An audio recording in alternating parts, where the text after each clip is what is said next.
It was an accident. The welding flux seems to have turned the lava into a puddle of goo.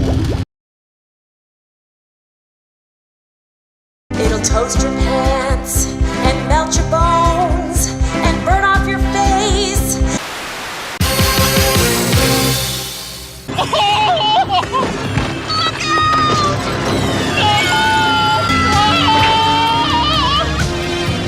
Oh no! Disaster City! I can't look!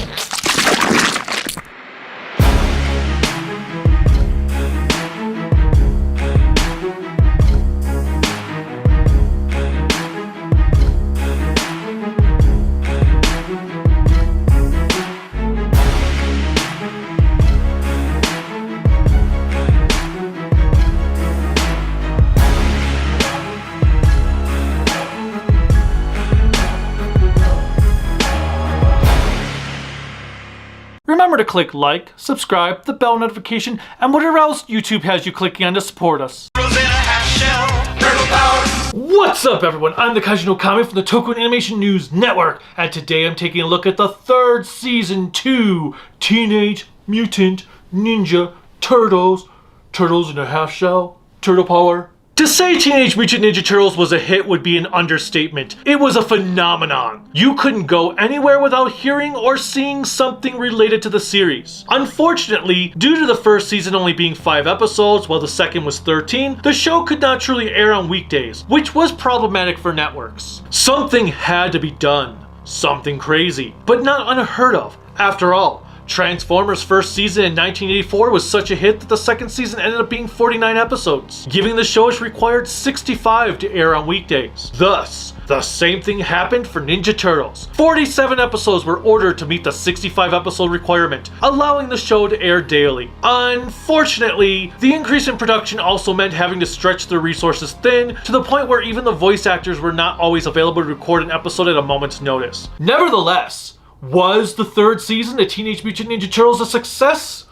Or was the show starting to go on a downward spiral? Watch to find out. The Heroes. If you don't know who the heroes are by this point, go check out my reviews of the first 2 seasons. Just in case, they're Leonardo, Raphael, Donatello, Michelangelo, their master Splinter, a reporter named April O'Neil, and her colleague, the thirsty as a desert Irma Langenstein. At the end of season 2, the Turtles once again defeated Shredder and Krang, sending the Technodrome into the depths of the Earth, where they will never be seen again. You sure about that? Or so they think. Due to this disillusionment, the Turtles have gotten lazy, feeling like there is no longer need for training or anything of the sort. Why are the 4 of you not doing your daily katas? Oh, well, we thought we'd take some time off and... Oh! What Donatello is trying to say, Sensei, is that we thought we deserved a little vacation. So much so that instead of going on patrol one night, they decided to check out a movie. Hey dudes, scope out the all-night theater! All right, a Kung Fu movie marathon! Kung Fu Commandos versus Chainsaw Cheerleaders? That sounds kind of awesome. I wonder if that's where Suda51 got the idea for Lollipop Chainsaw. Anyway, they come to regret their decision, as the one night they chose to take it easy was the worst night ever. From then on, they always are on their A game until the plot calls for them to act dumb again. Oh, come on, it's such a bodacious day, Master. We ought to be partying, not fighting. There's not much in the way of character development this time around, as there isn't much of an overarching plot this season. However, it doesn't mean the Turtles don't have some solid moments, as we do get these. Hey, Michelangelo, how come you're not shouting Cowabunga? Well, to be honest, I'm getting kind of bored with it. Hey, how about this? Yabba dabba! Nah, it's just not you. Behemoth is the nation's leading supplier of pizza crust dough, and a global pizza shortage is expected. Oh, dirty pool! Now they're hitting us where we live! A pizza shortage? Every plant those bozos have tried to break into has been doing energy research. No duh. They're after power for the Technodrome in every episode. Oh, talk about fighting dirty! Where are the turtles? Why aren't they doing something? Hey, give us a break! We're doing the best we can! Some people are so darn impatient. We also have a funny fourth wall break that is not truly a fourth wall break. Man, that was one fabuloso flick. Yeah. You know, somebody ought to make a movie about us. Teenage Mutant Ninja Turtles. Oh, it's got a nice ring to it. We've got a call back to a previous episode. Why can't April have a ground floor office? I wish we had those anti-gravity boots from episode 6. Continuity!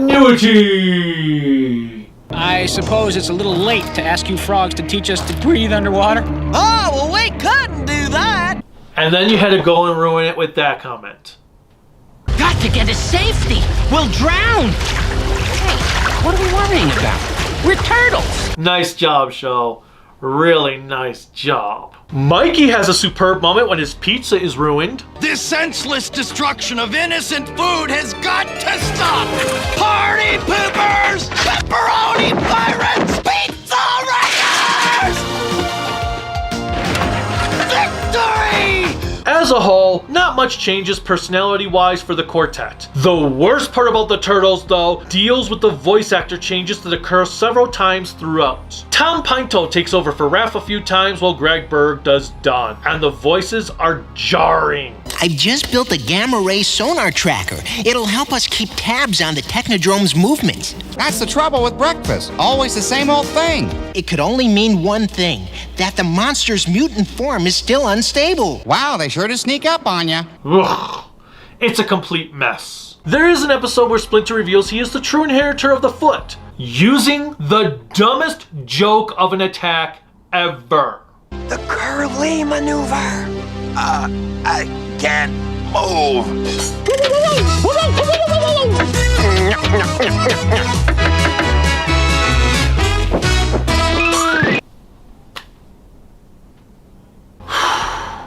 April keeps up with her unique skill set of being kidnapped. You'll never get away with this, Shredder! Oh, tisk tisk! Such atrocious dialogue from such a pretty face! Once we're married, you'll learn to love me. I wouldn't marry you if you were the last mutant on Earth. Come in, Turtles. Please hurry. Not much air left. The door still won't open. Don't you just hate it when that happens? Oh, that's just great. Well, this is the last vacation I ever spend here. Irma gets even thirstier. Irma, did you ever have the feeling someone's following you? No. What's it like? I admire a man who's big enough to admit he's made a mistake. Maybe we could talk about it over dinner. Hello? Hello? New boyfriend? No. Wrong number. Now we do get an interesting insight onto what Jameson's life, Burns' life, was like before he became the head of Channel 6. He even goes all private eye on the plot, which was amusing. Now that's what a real news hound looks like. Are you sure you're still up to this, boss? Of course I am. A good reporter remembers everything. Everything? Well, almost everything. Meanwhile, Vernon remains Vernon. If Miss O'Neill should expire, I shall carry on in her place. And at a raise in salary.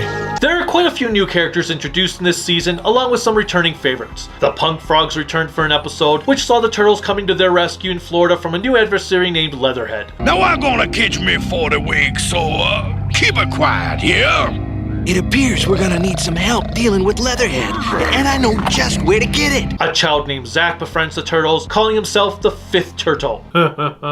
Venus is gonna be so mad. Start a Teenage Mutant Ninja Turtles fan club. I know lots of kids who join. Excellent idea, Micro Dude. We could make guest appearances at pizzeria openings. April's aunt, Agatha Marpo, is introduced. Pizza crust. Topped with a very unhealthy combination of chocolate fudge, peanuts, and bean sprouts. The hockey stick wielding vigilante Casey Jones finally makes his presence known in the show. You're not criminals. You're Martian invaders. The Martians are coming. The Martians are coming. What a dingling. Sadly, he is a pale imitation to his persona in the comics, as he has little to no personality. He's a brainless goof who never removes his mask, even when he goes in for a job interview. How'd you like to see for yourself, Mr. Scuzz Bucket? A ruthless, violent attitude. I like that. You're hired. He doesn't form any sort of relationship with April, nor does he become the father to an orphan child named Shadow. Pat Fraley gives his best Batman meets Clint Eastwood impersonation to Casey. Go ahead, make my night. Catch you on the slopes, punk. You could use a little iron in your diet. Face stern justice appliances. Careful, my eye. Let's bust some crime. That guy's seen too many filthy, hairy movies. Oh my god. Now I know where Christian Bale got his voice for his Batman. Where are they? Choose between one life or the other. There's a robot from the future who speaks with a Texan accent named Big Mac. I'll handle these galoots.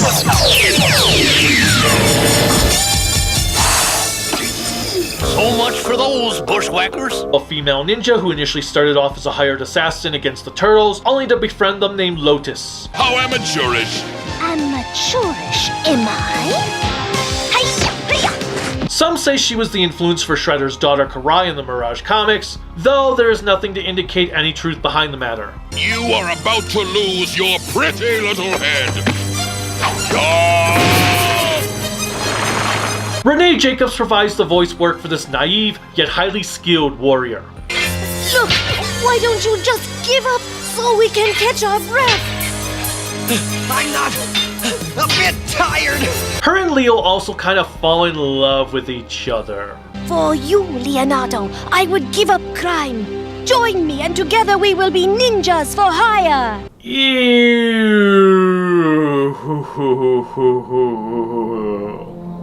The final hero that started out as a villain is a robot turtle named Metalhead. He can mimic everyone's voices while having their movesets too. Wow, I feel so funky.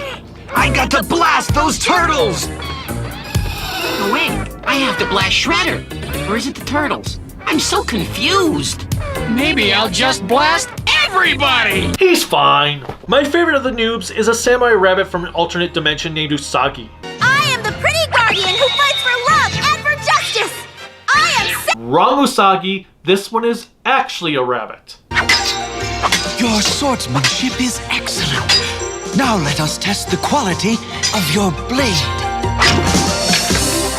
Now who will challenge me? He's not only from medieval Japan, but also from an alternate universe, so naturally, he speaks English. Now the story behind Usagi is interesting because not only is he from another comic book series, but they also got his name wrong. Usagi Yojimbo was the title of a comic series creator Stan Sakai kicked off in 1987 about a ronin named Miyamoto Usagi, based on the legend of Miyamoto Musashi. It was a spin-off to another series called Albedo Anthropomorphics, which featured the first appearance of Usagi in 1984. Usagi Yojimbo paid homage to some of Japan's finest samurai films, such as those done by Akira Kurosawa, Lone Wolf and Cub, Zatoichi, and even Godzilla. Due to Sakai being an independent creator, he could license his characters to anyone who was interested in featuring them, and this is how Usagi ended up in a few episodes of Ninja Turtles.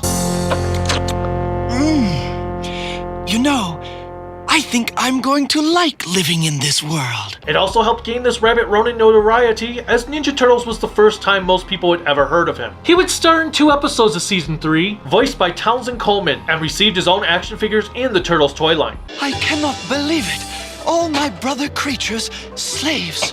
I must liberate them. I think my favorite moment with Usagi is in his premiere episode when he's taking on the Foot Ninjas, leaving the Turtles out of the fun.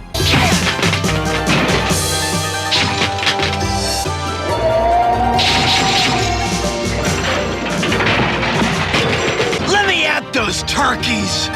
Forget it, Mikey. Our friend Usagi's taking care of everything. The villains. On top of Shredder and Krang, there's actually a pretty good variety of new characters introduced this season. Shredder and Krang have formed some sort of abusive, love-hate relationship by this point. There is a lot of great banter between the duo that will leave you laughing for quite some time. The protein silicon brain of the main computer has an owie. Thanks to your bumbling incompetence, and to use the enlarging ray on you. Me? Why are you being so generous? I thought you hated me. I do! There's always the possibility it might malfunction. Wait, did you see that? It's called a neck, something I'm sure you'd like to have. It won't be a pleasant journey, but... Nothing could be more unpleasant than being stuck here with you. Oh, do this for me and Yes? I'll work Saturdays for a month. Well... Please.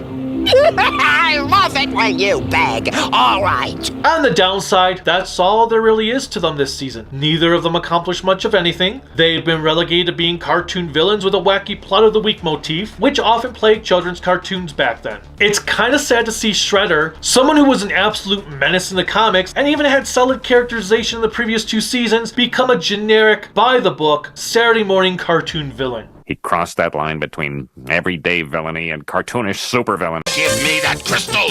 Strike 2! Stop, you fools! All this tossing is destabilizing the crystal's atomic structure! Bebop and Rocksteady fare no better. Maybe it won't find me here. Don't make so much noise! Hey! No ninja bimbo can do that to our boss! Jeez. Language! There are kids watching. Oh no! No! Anything but the washing machine! In fact, they've gotten worse. As with the Turtles, Krang, Shredder, and Bebop suffer having different voice actors in various episodes. Coleman has to be Krang instead of Freely. I should never have joined forces with a ninja. Next time I conquer a planet, I'm using an accountant. Berg is Bebop. Okay, I like red. It's my favorite color. And Dorian Harward does a total disservice to Shredder. And in all your cases, it was a definite improvement. Now, quiet, all of you.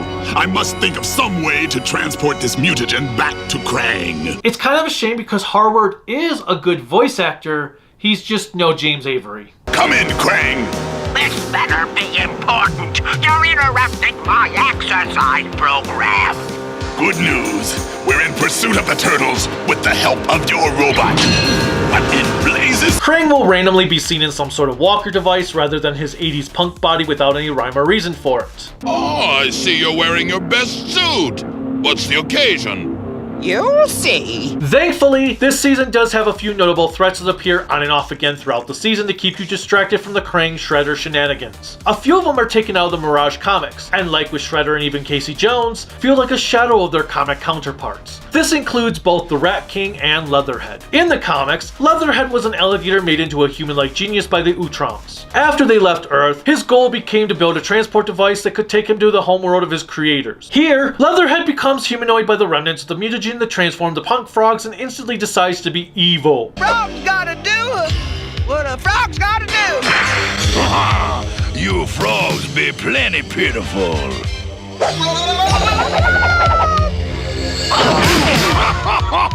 I showed them frogs, by gumbo. Voice actor Jim Cummings, of Darkwing Duck fame, along with others like Robotnik in the Sonic cartoons, gives Leatherhead this really weird evil Cajun-like accent. Well, there ain't no creature wilder than old Leatherhead, you betcha. That feel plenty good. It's also interesting because at the start of the episode, Leatherhead is an albino gator, only to become green color upon his mutation.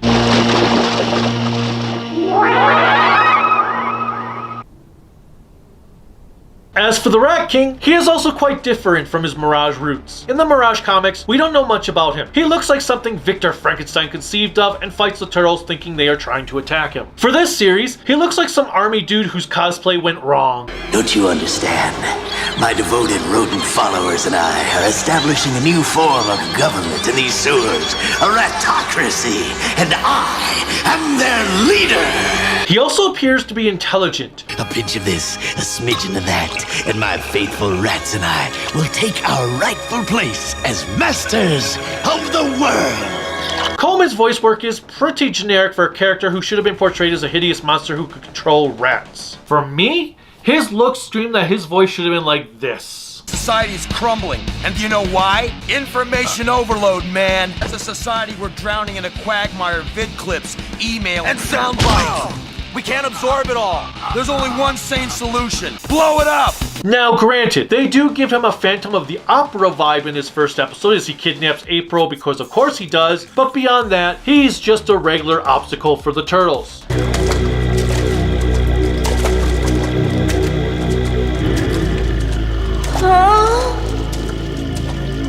It was a neat idea to have him cross paths with Leatherhead in one episode. I loved how they played off being at odds with each other. Now you be southern fried ratatouille, Mr. King. Now you will be my willing subject, Mr. Gator. And poor April. She gets kidnapped by Leatherhead in this episode. Even you don't find me pretty quick, you don't find her ever. See if he be out there. Hold on, that could be dangerous. It'd be dangerous not to go, I guarantee. I'm just saying they royally screwed the pooch with him in the same manner they did with Baxter Stockman. Speaking of whom, he returns a couple of times, still stuck as a fly mutant. I can't say he did anything of interest beyond just being there. What better way to launch my revenge against the Turtles than kidnapping their closest friend? Gee guys, this is really boring. I wish something would happen. There are some gangsters that appear in this season. One of the most notable who appears in a couple of episodes is Don Turtelli. Word is out on the street that you're looking for me. Why, no. I'm looking for those darn turtles. That's me. I'm Don Turtelli. Now who sent you? Turtelli is the grandson of a big-time gangster who was known for tickling people to death. Never thought I would ever say a line like that before. But here we are. I tell you, we don't know anything. Please.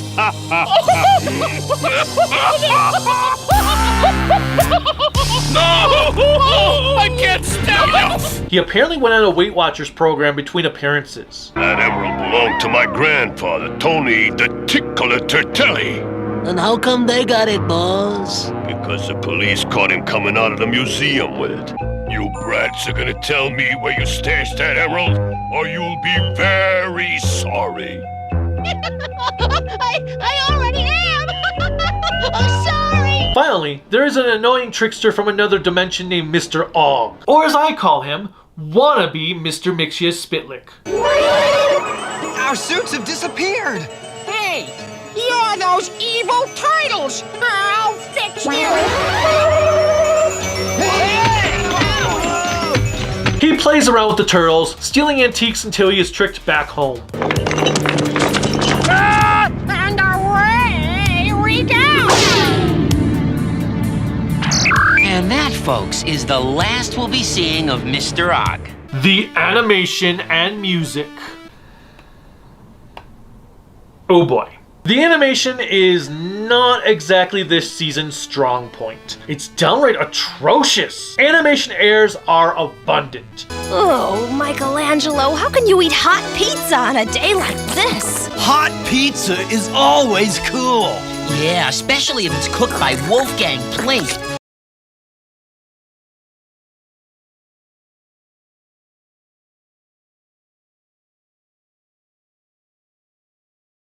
Oh, Michelangelo, how can you eat hot pizza on a day like this? Hot pizza is always cool.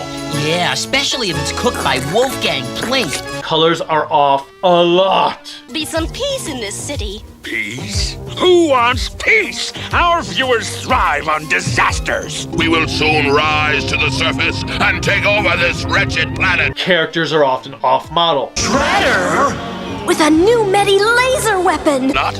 Yes, of course. And with them, I can get the communications equipment we need. What do you know about that? Michelangelo is gonna see the Leaning Tower of Pizza. I just hope he doesn't eat it. Take this Pretendicon with you. New one that's perfectamundo for sewer surfing.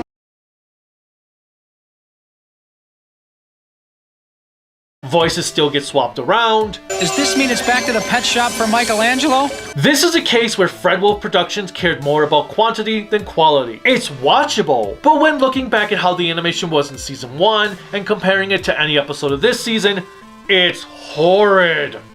I told you the plasma heat dissipator wouldn't stand that much overload. Now, I will say there were some animation bits I did like, such as the ethereal legs on a ghost foot ninja named Shibano-sama. Only the true leader of the Foot Clan may make such a request. It better be, given that episode was a friggin' clip show. Another solid moment was in the Casey Jones episode where they walk into a factory with a black room and we see Casey's silhouette, followed by Shredder taunting them as the lights go dark. Uh-oh. Well, the Turtles. I've been expecting you. You're just in time to see Krang stomp the city flat. The music is the exact same handful of tracks we have heard for 13 episodes now, with nothing notably new. How come we always gotta travel tourist? Oh, will you shut up and find the component? You're right, boss. Ahoy, tanker! Prepare to be boarded! Follow me, mates. Hey! It's just the same music done yet for another 47 episodes. And while it works, it's boring in that regard. Thankfully, the opening theme still kicks ass. Teenage Mutant Ninja Turtles, Teenage Mutant Ninja Turtles, Teenage Mutant Ninja Turtles, heroes in a half shell.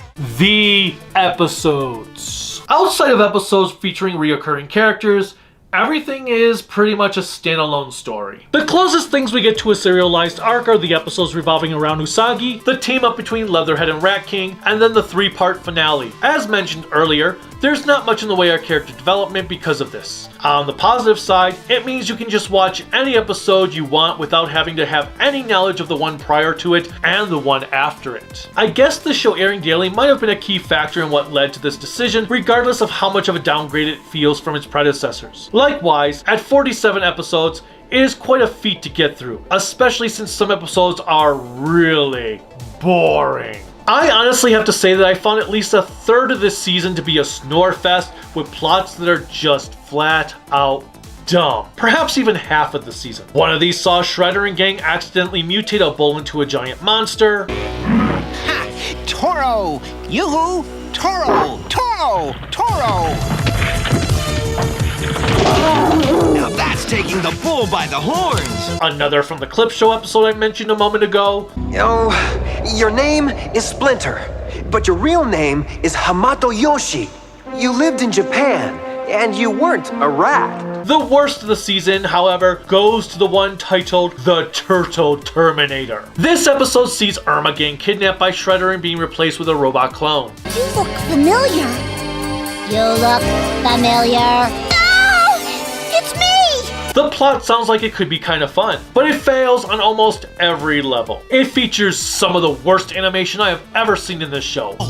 I'll take what's left.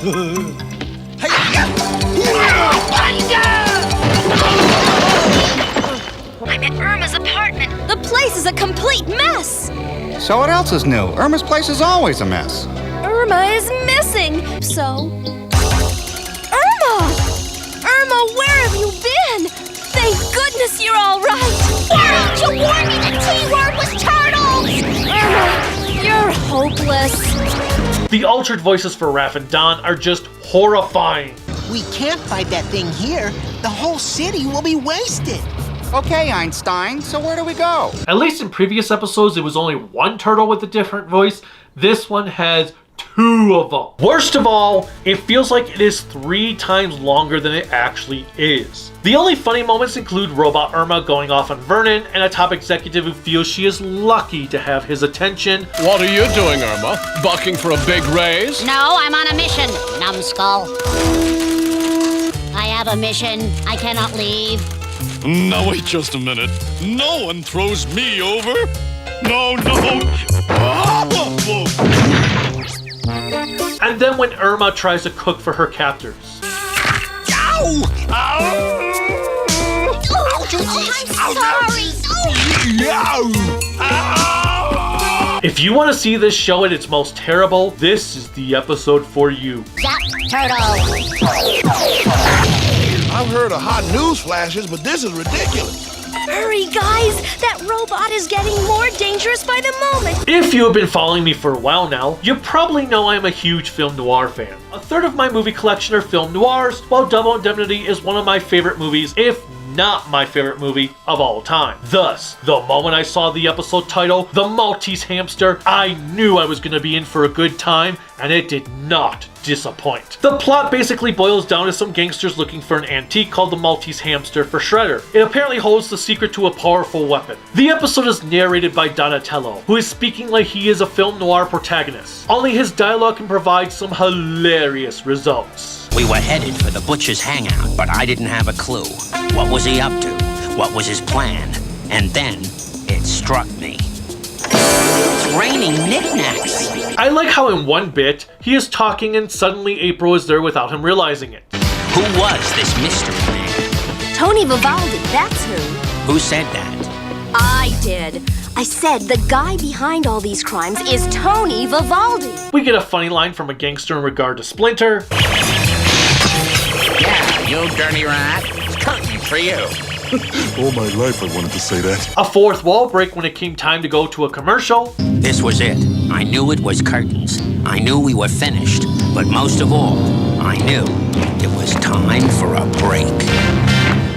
And non-stop hilarity from start to finish. Go home, you two. Fighting the butcher is a job for us pros. Ha! All you flatfoots can find is a donut shop.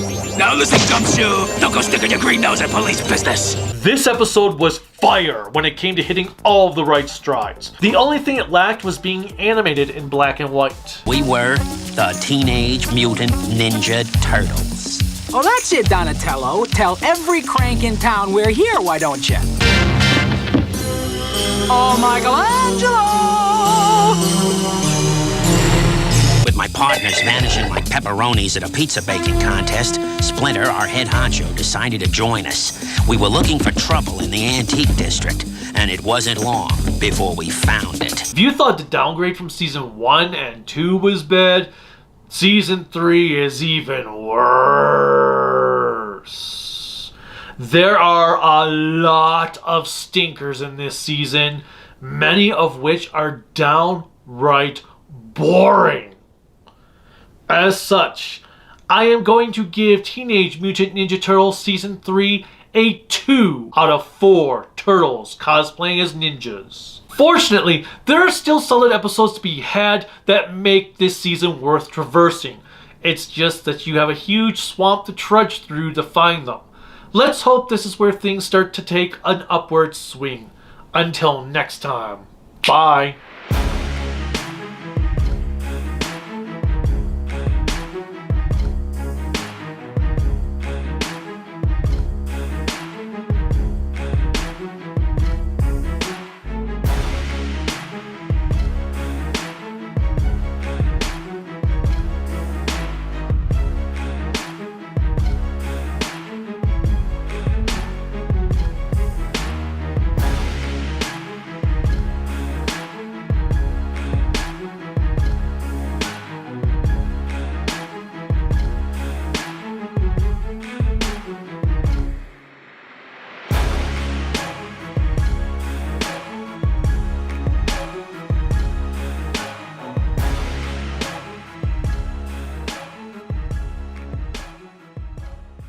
Hey, what are you guys dressed up for? A trip back to Casablanca?